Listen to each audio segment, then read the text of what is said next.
বেকার দীর্ঘ থেকে জেনারেল সেক্রেটারি জিতেন দেববর্মা, অ্যাডভাইজার আশফাক ওয়াই পাটিল সাহেব, অমিত দেববর্মা, ইউথ কনভেনার, আমরা পুরো পার্টি টিম নিয়ে আজকে আমরা গণঅবস্থানে বসলাম এখানে তুলসীবতীর অপোজিট সাইডে পর্যন্ত প্যালেসের সামনে। আজকে আমরা 10 দফা দাবির ভিত্তিতে গণঅবস্থানে বসেছি। এর মধ্যে টিওআইআরপিসির যে 44 দফা দাবি সেটা অলরেডি 1 নম্বরে আমরা ইনক্লুড করেছি।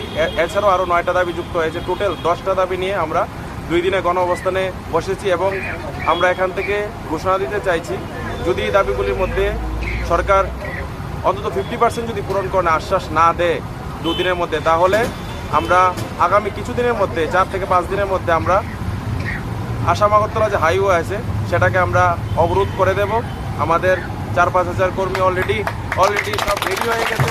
আমরা এটাকে অবরোধ করে দেবো যদি দাবিগুলি না মানা হয়। আমরা 44 দফা দাবি টিওআইআরপিসি সহ আমরা প্রায় সবগুলি জেলাতে, একটা জেলা বাদ দিলে প্রায় সবগুলি জেলাতে আমরা আমাদের ডেপুটেশন দিয়েছিলাম, কিন্তু এর মধ্যে কিছু দাবি পূরণ হয়েছে, পূরণ হয়নি এরকম না। সরকারের সদিচ্ছা আছে, কিছুটা পূরণ হয়েছে, কিন্তু যতটুকু পূরণ হওয়া দরকার ততটুকু পূরণ হয়নি। সেই জন্য আজকে আমাদের এই অবস্থানে বসতে হলো। তা আমরা 44 দফা দাবি তো আছি, এর সাথে আরও যুক্ত হয়েছে 9টা, টোটাল এখন 10টা দাবি নিয়ে 44 দফা দাবিকে আমরা 1 নম্বরে রেখে আমরা এটাকে 1 নম্বর পয়েন্ট রেখেছি। এছাড়া 10টা পয়েন্ট আমাদের আছে। এবার 10টা পয়েন্টের মধ্যে অন্তত যদি 50% দাবি যদি সরকার এবার সহমত হয় পূরণ করার জন্য তাহলে ঠিক আছে, আর যদি না হয় 2 দিনের মধ্যে তাহলে আমরা হাইওয়ে ব্লকেজ করব। আর বাকিটা গণতবাবু বলবেন। আপনার নাম আর designation? Satyajit Das, state president RPI. আজকে আমরা টিওআইআরপিসি এবং আরপিআই এর জয়েন্টলি পক্ষ থেকে আমরা আজকে এইখানে গণ অবস্থান করেছি। আমরা বিগত আমলে দেখেছি, কংগ্রেসের আমলে দেখেছি, সিপিএম এর সময়ে দেখেছি, এখন বিজেপির জামায়ানায় আমরা দেখেছি মানুষদেরকে ভুল বুঝাভাবে টুপি পরিয়ে নানাভাবে কথা দিয়ে কোনো ইমপ্লিমেন্ট করতে চাইছে না।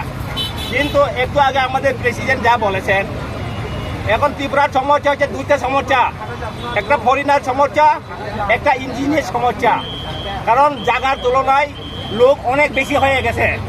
তার জন্যই আমরা আজকে পাহাড়ি বাঙালি মিলে একত্রে মিলে আমরা আজকে স্থির করেছি আমাদের যে পূর্বপুরুষের যে জমিগুলো পুনরুদ্ধারের জন্য আমরা প্রচেষ্টা করতে হবে। কেননা যারা দিল্লিতে বসে বসে তারা কিছুই দেখে না এইখানে বর্ডারে কি হচ্ছে। এখানে হাজার হাজার মুসলমানদের শাসনের কারণে ওইখান থেকে পালিয়ে জীবন রক্ষার জন্যই অনেকজন ত্রিপুরাতে এসেছে, অনেকজন আসামে এসেছে, অনেকজন পশ্চিমবঙ্গে এসেছেন। তাদের জন্য সরকার কোনো কিছুই চিন্তা করে নাই, তাদেরকে কোথায় রাখবে, তাদের জন্য কি হবে। শুধু সিপিএম বলছে বিদেশি হটাও, কংগ্রেস বলছে বিদেশি হটাও, কিন্তু সঠিকভাবে বিচার হয়নি। এখন আমাদের মহারাজ আমাদের জনজাতি ভাইদের চিন্তা করে গ্রেটার ট্রিব্যুনাল চেয়েছেন, সেটার যুক্তি আছে। এখন আমরাও আরপিআই তরফ থেকে আজকে আমাদের আঠাওয়ালিদের কাছে আমরা বিনতি করব, সমস্ত যারা বিদেশি এসেছেন, যারা ঘুষবাসী এসেছেন, তাদের জন্য চিন্তা করতে হবে। আমরা ত্রিপুরা গ্রেটার ট্রিব্যুনাল তো চাই গ্রেটার ইন্ডিয়া চাই। দরকার পড়লে আমাদের বাংলাদেশের কিছু সংখ্যক এই বাংলাদেশ থেকে এখানে লোক এসেছে, আসামে গেছে, কলকাতাতে প্রায় অনেক লক্ষ লোক হয়ে গেছে। এইখানে হিন্দু বাঙালিদেরকে জমি জামা করে মুসলমানরা দখল করে নিয়েছে, তাদেরকে দাঁড়িয়ে দিয়েছে। তাদের বাংলাদেশের বিরুদ্ধে ইন্ডিয়া গভর্নমেন্ট কিছু বলে নাই। কিন্তু আমরা যারা বর্ডারে আছি আমরা বুঝতে পেরেছি আমাদের ত্রিপুরা রাজ্যের যারা বাঙালি আমরা বাঙালি যারা আছেন তাদের সঙ্গে আমরা বসবো, তাদের সঙ্গে কথা বলবো, আমাদের যুক্তি তর্ক করে তাদের সঙ্গে মিলামিশি করে উপজাতিদের বিরুদ্ধে কথা না বলে এবং উপজাতি সংগঠনরা বাঙালিদের বিরুদ্ধে কথা না বলে একত্রভাবে আমরা লড়তে হবে। শান্তি, আমরা অর্থনৈতিক উন্নতি চাই, রাজনৈতিক উন্নতি চাই, সামাজিক উন্নতি চাই, ধর্মীয় ভাষা সাংস্কৃতিক সব কিছু আমরা উন্নতি চাই। তার জন্য আমরা আজকে এইখানে আমাদের আশাফলের কাছে বিনতে আমরা গ্রেটার ইন্ডিয়া চাই, গ্রেটার ইন্ডিয়া আমরা চাই, গ্রেটার ইন্ডিয়া। কেন গ্রেটার ইন্ডিয়া চাই?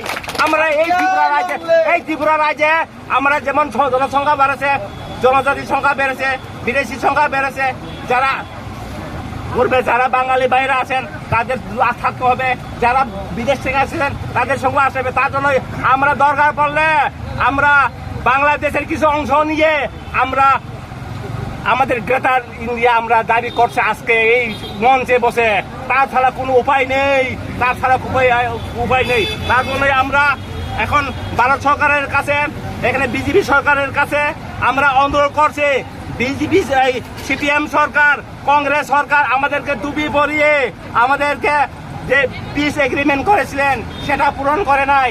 কিছুদিন আগে আমি ট্রাইবাল ওয়েলফেয়ার মিনিস্টারের কাছে, রাষ্ট্রপতির কাছে, প্রাইম মিনিস্টারের কাছে, হোম মিনিস্টারের কাছে, আমাদের প্রেসিডেন্ট রামদাস আথাওয়ালিদের কাছে এবং আমাদের মানিক সাহা অনারেবল চিফ মিনিস্টারের কাছে, চিফ সেক্রেটারির কাছে এবং আমাদের ট্রাইবাল ওয়েলফেয়ার মিনিস্টার রামপদজির কাছে আমি একটা দরখাস্ত দিয়েছি। আমরা 43 প্রায় 38 বছর আমরা চুক্তি করেছি, এইগুলো এখন পূরণ করে নাই। কিনা এই দাবিগুলোকে এডিসি ডিলিমিটেশন করার জন্য, এডিসিকে বড় করার জন্যই আমাদের চুক্তির মধ্যে ছিল। এইগুলো প্রায় 34-35 বছর ঘুমিয়ে রেখেছেন।